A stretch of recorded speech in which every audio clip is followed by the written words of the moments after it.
Welcome to Energy Frontier, the Wyoming Landscape Podcast, hosted by Dr. Aaron Phillips, Director of Cross-Cutting Programs and Acting Senior Director of Research at the University of Wyoming School of Energy Resources. The show highlights SER's role in supporting our mission to promote energy-driven economic development in the state of Wyoming. Welcome to Energy Frontier, the Wyoming Landscape. I'm your host, Aaron Phillips. As the world shifts toward a new energy economy, Wyoming finds itself at the center of a global race for critical minerals and rare earth elements.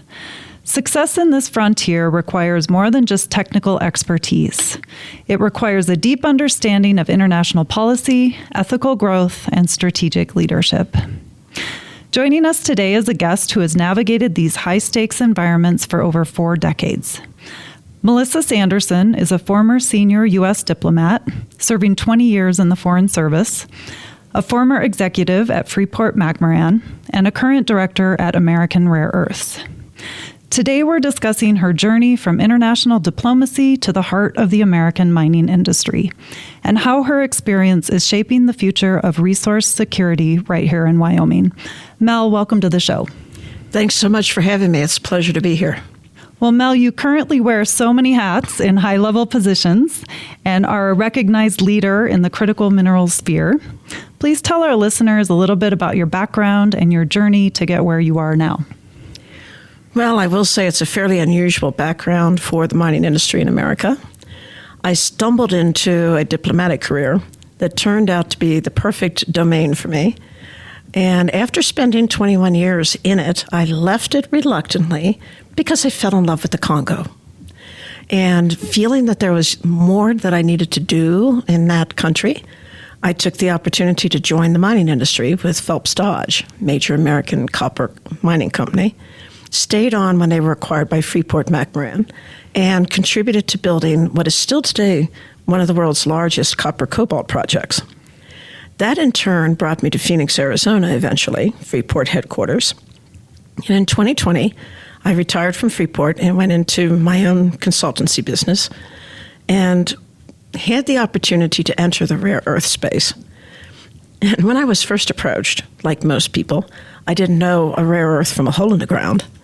So I did some research, and it struck me immediately that this area of rare earths and critical minerals would be the dominant theme for minimum the next 20 or 30 years of both foreign and economic policies, and I for sure wanted to be part of it. All right. Well, let's dive a little bit deeper into your history. You've mentioned previously that you are a first-generation American with family roots in the trade and transport sectors. How did that family background influence your decision to enter the Foreign Service? And how does it still ground you when working in the industrial world of mining today? You know, we were a very typical blue-collar family. My father drove a truck until he broke his back, and my mother worked as a presser in a dry cleaning facility. I was their only child, and every effort was put into my education and my potential to rise in American society, because my parents believed in that American dream. And I like to say that I actually am emblematic that that dream still exists. It still can come true.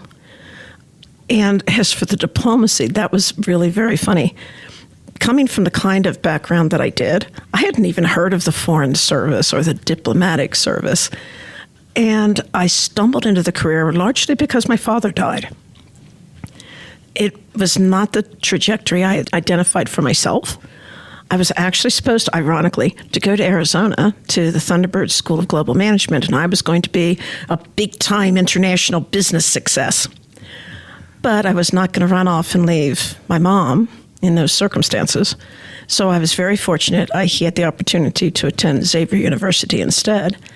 Because of that decision, I met Dr. Frank McVeigh, a former Foreign Service officer, and he was the one who approached me and said, "What about being a diplomat?" Which made me laugh out loud.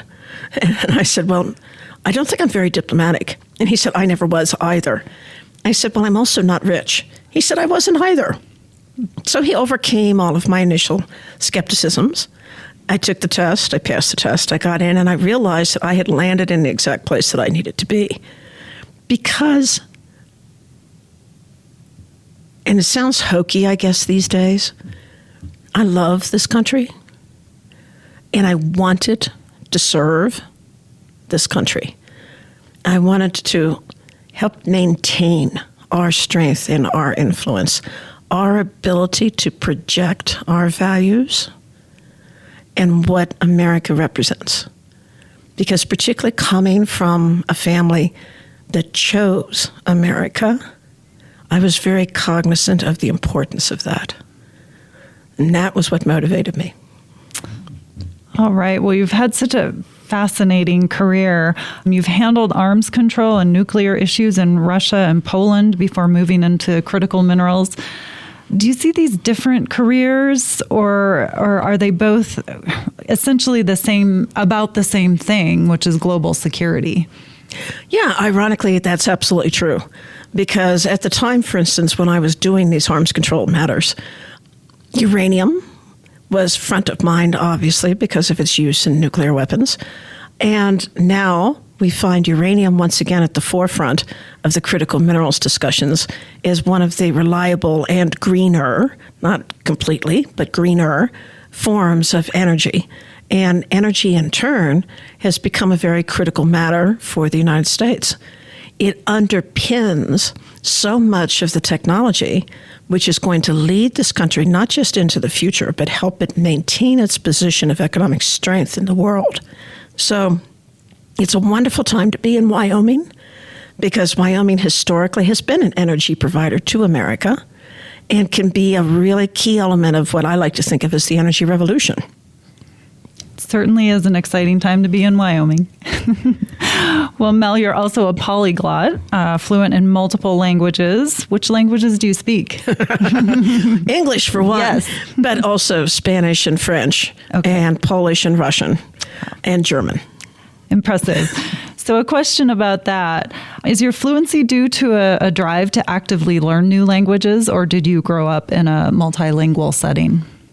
You know, it's funny because my mom spoke Gaelic, but she made no effort to actually teach me that. And I think that's emblematic of an attitude that many immigrants have.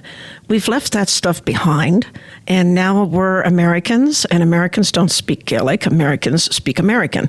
Because my father, who was English, would tell you Americans don't speak English.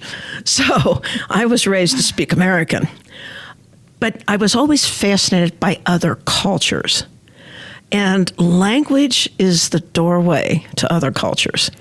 People don't realize that the choice of words and even the presence or absence of words says a lot about your culture. So, you know, you look at the Russian culture and they have a word, you know, spasiba, which is please. But when it's used in context, it's not exactly like, please, waitress, bring me some water, because they don't say that. They say, bring me some water. So in contrast, in the Polish language, there literally are 7 different words for please. And you use them depending on the circumstances. So there was a special form of please that you would use to say to the waitress, please bring me a glass of water. So the idea that language enables cultural understanding and communication is what always enthralled me about it. Yeah, pretty powerful tool. Absolutely. Yep. So in the mining industry, which we know is inherently global, how much of your success comes from literally speaking the local language versus understanding the cultural language of a region? Both are essential, because if you want to really work towards social acceptance, you need to be able to communicate clearly and honestly with the community in which you find yourself. And believe me, most places around the world have been very forgiving to Americans because as a culture, we have a reputation of not speaking anything but American. Mm-hmm. So most of the world, therefore, has made an effort to make English a priority language in their schools as a second language, and obviously, depending on the country, a primary language. So Americans have been able to flourish in the world because of that predominant usage of the English language. But people respect you and like you so much more if you can speak to them in their language. And you gain tremendous credibility, particularly when you're talking about difficult issues, whether you're negotiating an arms control treaty or whether you're negotiating a business contract to open a mine. You're going to be in that community for anywhere from 50 to 100 plus years. That's the nature of mining. So it makes complete sense to invest up front in building the best possible bridges and incorporating appropriate aspects of the culture in which you find yourself. And therefore, obviously, if you can speak the language, that's great, and it's an enhancing value. But even if you can't, showing that respect and reaching for that inclusivity are key elements in achieving genuine economic sustainability for your project. So important to have those community connections. Yep. Well, you've served as a senior diplomat in some of the world's most resource-rich and complex regions. How does that international perspective shape how you view Wyoming's role in global critical minerals? You know, I recently said that Wyoming, if it were a nation, an independent nation, Wyoming would be in some ways analogous to the Democratic Republic of the Congo or Kazakhstan. Obviously not in a social or governance fashion, but in terms of the resource base and the importance of mining as a source of prosperity. Because the two countries that I mentioned are recognized as having some of the best resources in the world. Plentiful, high grade, and diverse. And a lot of their attempts, in the case of the DRC, unfortunately, at national prosperity are based on effectively utilizing those resources. Well, Wyoming, particularly in terms of other American states, is so friendly to mining, understands the important contributions from mining, has grown a culture and a workforce to support mining, and also has a resource base that is characterized with plentiful resources. Grade is variable. I mean, just generally speaking, grades in the western part of the United States don't tend to be too high, but you make your money on volume because deposits tend to be huge. So that's what I mean when I say that if Wyoming were a state, it would be well positioned to be a superpower. All right. Well, this is good to hear. Let's talk a little bit more about mining in Wyoming then. You founded the ESG Plus framework. Please tell us what this stands for and how Wyoming can lead in ethical mining compared to some of the global competitors that you've dealt with in the past. Yeah, absolutely. ESG Plus is my way of incorporating certain core values. So it starts with respect for people. I mentioned the importance of dialogue. I mentioned the importance of inclusivity. These are fundamental factors in ESG+. From the very beginning of a company considering siting a project in whatever place, whether it's Wyoming or it's the DRC, they should be factoring in how they will interact with that culture. They should begin immediately introducing themselves.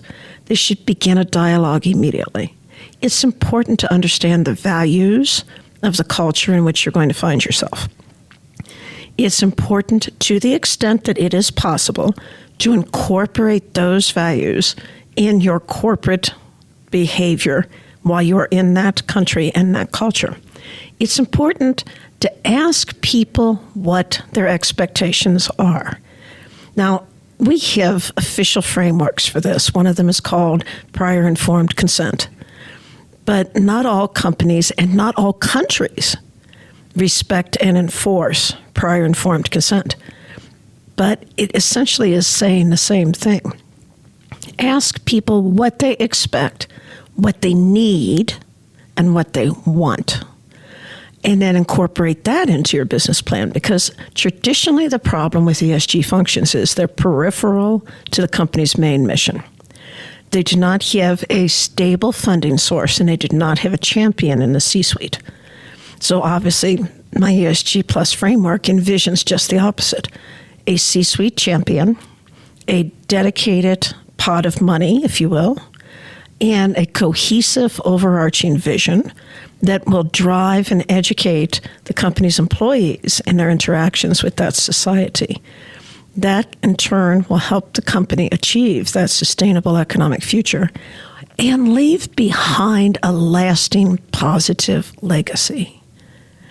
And unfortunately, many companies around the world are taking shortcuts, and they are still, in some ways, showing a kind of colonial attitude. We know best what you need, so we're going to build a school for you. Even though the community may already have a school, and what they really want, if anybody had asked them, is a marketplace where the women could sell their agricultural produce. So we need to do better as an industry in the regard of really paying attention to people and really respecting people. And because Wyoming's mining industry is transforming and growing right now, thanks to the critical minerals priorities, there are many smaller companies that are trying to start up in business. And I see this as very fertile ground for an opportunity to be a transformative leader in a growing American mining industry, and to start from the right base and then grow in the right way. All right. Well, I'd like to talk a little bit more about that social license to operate that you mentioned. You've been in mining leadership for about 15 years, is that correct? At this rate, closer to 20. Okay, 20 years. So how has that concept of social license to operate changed since you transitioned from government to industry? It really has evolved, because when I first got into the mining sector, we had this thing called CSR, Corporate Social Responsibility. And it more or less came with a checklist.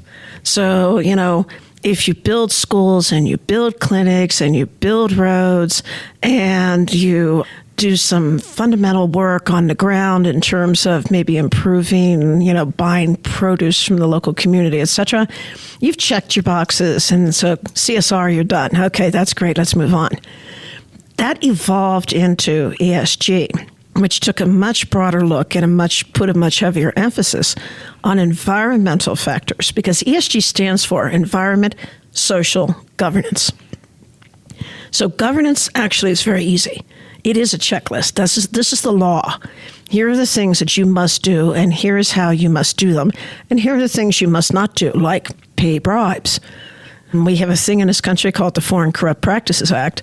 And if you are operating in an overseas environment, and you are found to be paying bribes and therefore facilitating corruption, which is one of the most socially destructive things that we see around the world, the company is subject to large fines.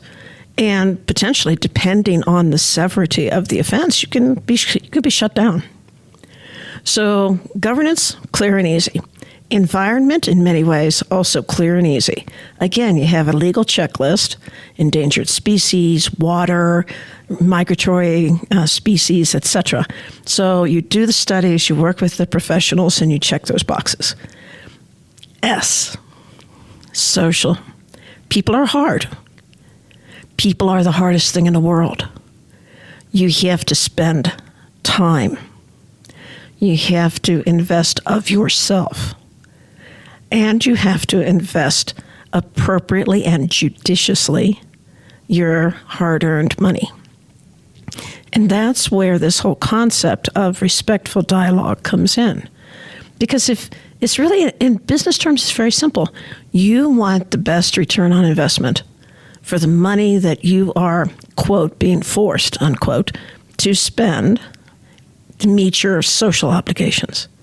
So why wouldn't you, therefore, ask the local community, what is it that you would like to see us do? Do you want us to set up, for instance, a mining education program so that we can appropriately educate your young people to take jobs with our company and maybe even move to other countries, have a whole career if that's what they want?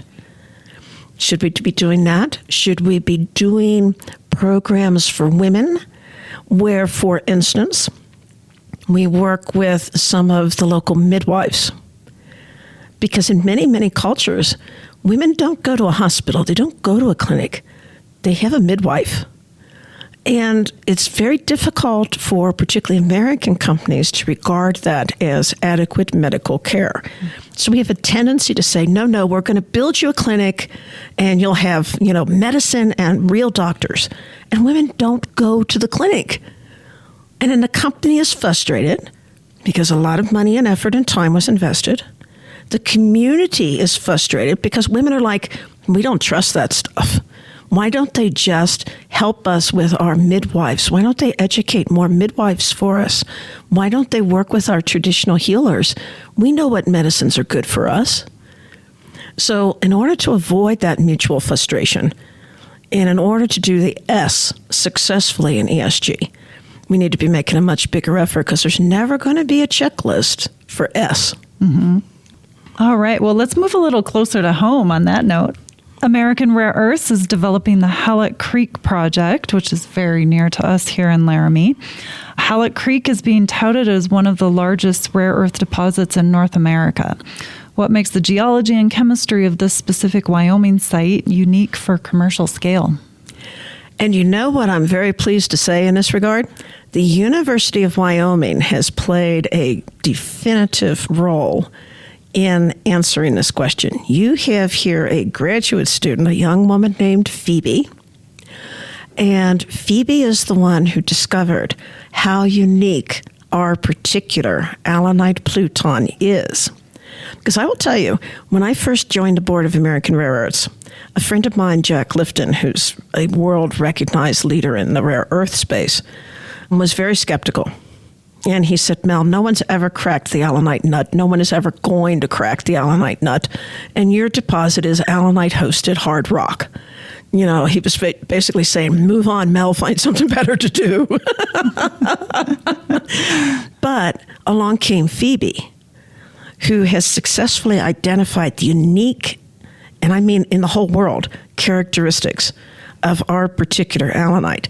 That discovery unleashed our technical experts, who were in turn able to develop a processing chain for us to realize the exploitation of this material in an economically viable way. So kudos to Phoebe, University of Wyoming, and American Rare Earths for this hugely successful collaboration that defied the experts and unleashed the allanite. All right. Well, it's great to hear about our very smart UW students out there in the world. Yep. Well, you've noted that the U.S. is behind the clock regarding rare earth element supply chains. From your seat on the board of American Rare Earths, how does Wyoming's Halleck Creek project help close that gap?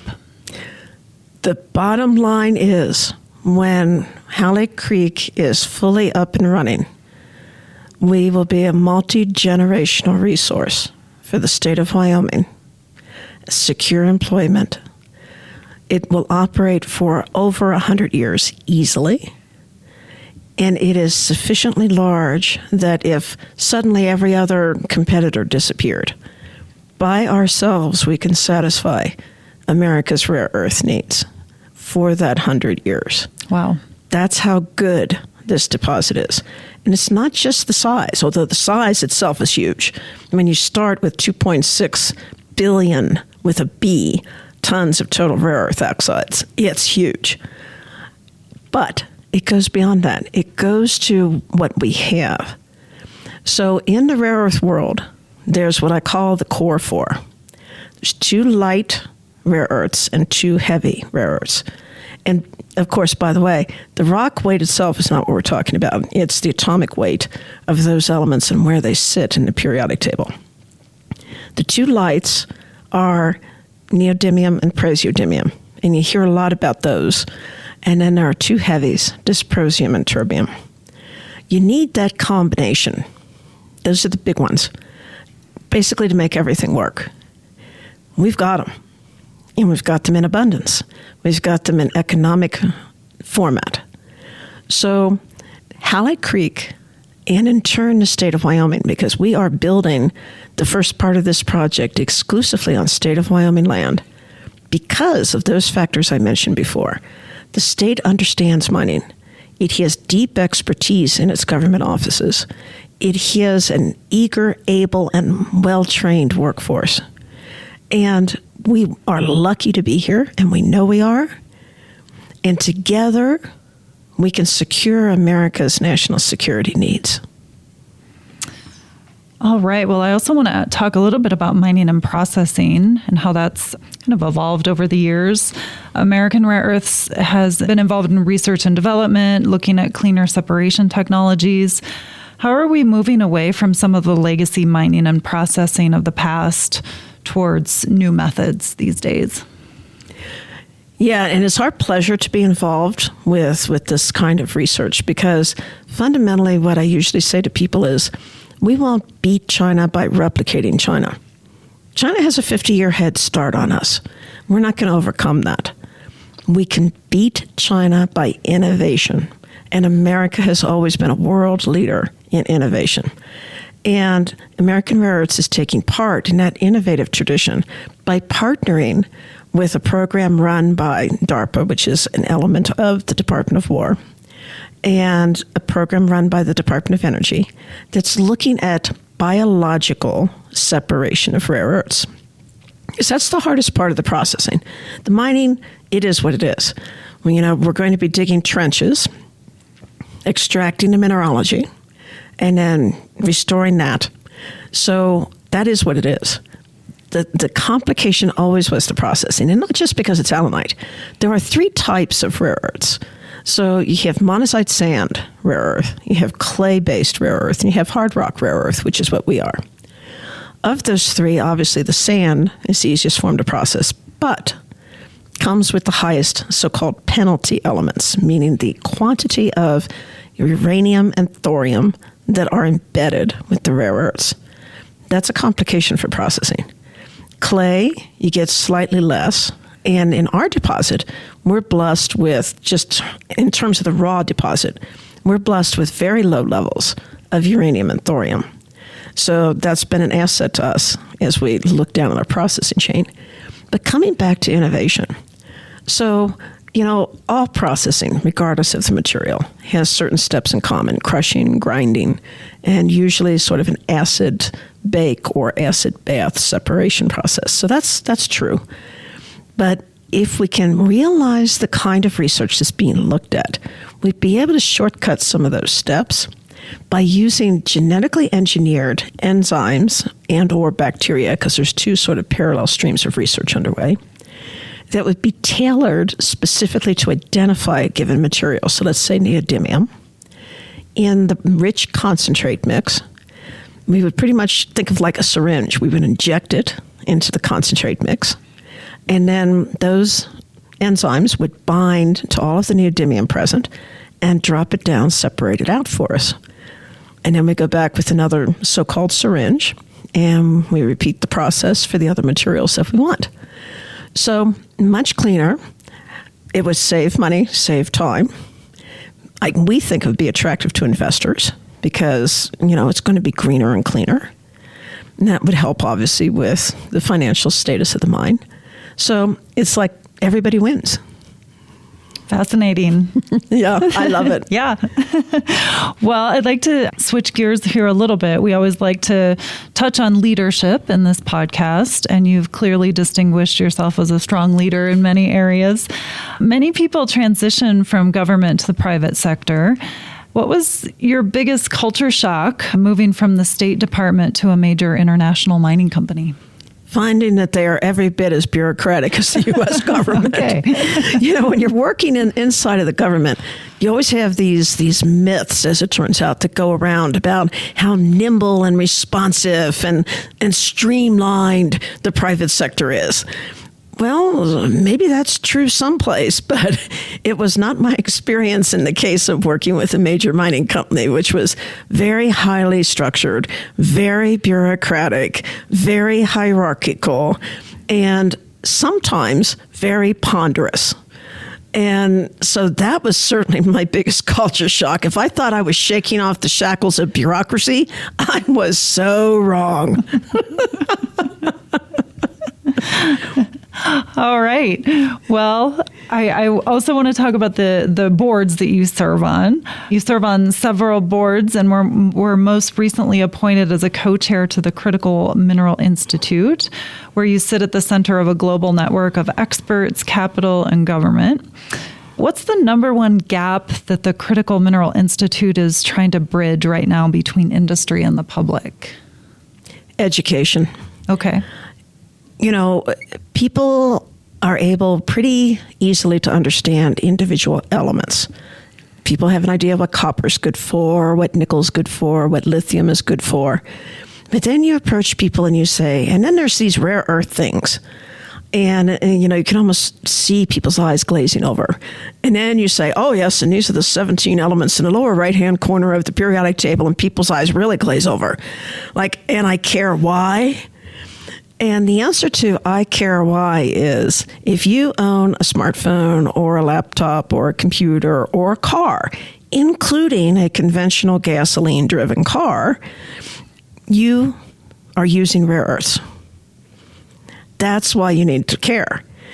That educational gap is really a fundamental issue that we're seeing for the public and also for investors. Because mining is already a difficult industry. The return on investment in mining is long, inescapably long. Even now when, we have the support from Washington and we're trying to cut down those times to get permits, even so, you're looking at maybe anywhere between 7 to 10 years, in most cases, to build a mine. Well, that's a long time for an investor to tie up their money. And it's not even, you don't start making your money back the day that the shovels first hit the ground. It might be another 2 or 3 years beyond that for the company to begin to reach the profitability stage where we pay back investors. So then you heap on top of that, and we're going to be mining this strange, eerie thing called rare earths. And so that's why this educational effort has been vital for CMI in trying to help basically everybody understand that this isn't just talk. These are things that are every bit as indispensable as copper, which, by the way, is now on the critical minerals list itself. So we need to mobilize and rally around this rare earths. It's interesting that China, of many things that it controls, because it is a mining behemoth, it's interesting that China chose rare earths to weaponize. And the reason is because they are so ubiquitous. And controlling those, withholding those, can be a source of pretty immediate economic pain, pretty immediate threat to the defense-related industries, pretty immediate threat to technological developments. They didn't choose to weaponize copper. It would be harder anyway because there's a market price globally for copper, which there is not for rare earths. At this moment in time, China sets the world price for rare earths by how much they're willing to sell, and they just tell you, and this is what you're going to pay for it, which will always be below the economic break-even point, for instance, of an American company. So there are various hurdles that companies face in the United States, but it is so vital because there is no more secure supply chain than mined and made in America. And I would add mined and made in Wyoming. Mm-hmm. Yes. Well, yeah, the educational initiatives kind of across the board at all levels are just so essential in this space at this time. Yeah, absolutely. And getting people to listen. Yeah. Because again, as a broad society, we have a good, 5 decades worth of resistance to the mining industry. Mm-hmm. And we have not done enough to overcome that resistance. We have not done enough as an industry to explain ourselves and to show what it is that we do and how we do it. Mm-hmm. We've got to do better. Yep. Well, we were so happy that you attended last summer's Critical Minerals Leadership Academy here at the School of Energy Resources, which I had the privilege of leading. You delivered, I thought, such a thoughtful and insightful presentation to the group of graduate students and early career professionals that we had here. Additionally, you're a professor of practice at the Thunderbird School of Global Management, which is an affiliate of Arizona State University. So you're really invested in training the next generation of global leaders. And I'm curious, what are some of the important messages that you're passing on to today's students? Yeah, absolutely. One of those messages is the importance of perseverance. Particularly if you're going to go into the mining industry, you're not going to have quick wins. You're going to have hard work. You're going to have good wins, but many times they're going to be slow wins. So perseverance is important. Leadership always matters, but teamwork matters too. And great leaders know how to shape and lead others for a common good, a common objective, a common vision. Good leaders know how to bring out the best in others as well as the best in themselves. Good leaders know when to be humble. Good leaders give credit where credit is due. And I, in my experience, have often found that leaders forget that last part. They're quicker to criticize than to praise. Criticism does not motivate. Praise motivates. I think another thing that I try to stress is we need to be respectful of each other, because organizations, companies, and countries don't thrive without mutual respect. Excellent advice. So for a student at the University of Wyoming looking at the energy frontier today, what soft skills from your diplomatic career have been the most surprisingly useful in the mining industry? Knowing how to talk to people, without a doubt. Because we have to be able, wherever we are, whether it's, Casper, Wyoming, where I have my place, or whether it's Paris, France, we have to be able to effectively communicate. And what I mean by effective communication is convincing people. We have to know how to explain why what we're doing matters and why it matters to them. This is why I always remind people, even if you're driving a car like mine, a 2014 Subaru that runs on gasoline, I know, there go my green credentials. But even if you're driving a gasoline-powered car, those rare earths still matter because they're in there. Mm-hmm. All of those permanent metal magnets that are inside of that car, when I press the button to make the window go up and down electrically, that's a rare earth magnet that moves into action. So it's important to be able to tell people why what we're trying to do matters to each and every one of us, and to make sure that they agree with that statement. Because if they don't agree, I want to hear that and I want to know why. Mm-hmm. Because there could be something in there that means we need to change something. Or it could be something in there that says to me, I haven't explained this very well, and I need to do a better job. So dialogue for sure. All right. And those listening skills as well. Absolutely. Yep.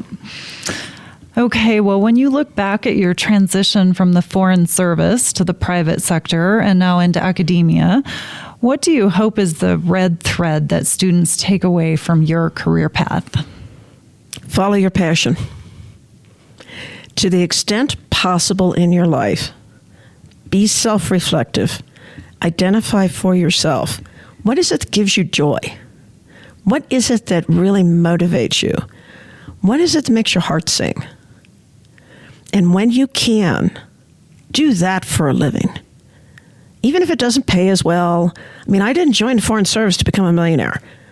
As a government employee, you're not going to walk away with millions of dollars. I don't know about those politicians, but as a government employee, you're not working for the money. You're working for your passion. As I said earlier, I wanted to keep my country strong. If money comes along, it comes along. But follow the passion, follow your heart. All right. Well, more excellent advice. Well, Melissa, you've had such an exciting career, and I know that you will continue to have an exciting and impactful career. And you've been all over the world, but you do have a home here in Wyoming. What's your favorite place to visit in the state, and what keeps you coming back for more? I only get one favorite? Oh, my God. Well, let me think. Everyone would expect me probably to say Yellowstone, but I'm actually going to say Devil's Tower / Bear Claw Tower. I find that there's really a powerful, fundamental energy there, and it's a healing energy. And our native peoples that live in our state know it, and they come to honor that which is present there. And I honor that too. So that's definitely like my favorite place to go. And when I have friends, whether they're from Australia or any place in America, that's where I always try to take them, is there. Okay, well, that's a great choice and one of my Wyoming favorites as well. Well, Mel, thanks again so much for joining us today. Thank you for having me. This was a really great conversation. And thanks to our listeners. We'll see you next time. Thank you for listening to this episode of Energy Frontier, the Wyoming Landscape, the podcast that highlights the School of Energy Resources at the University of Wyoming. You can expect a new episode of Energy Frontier every other Wednesday on Apple Podcasts, Spotify, or wherever you listen to podcasts. See you next time.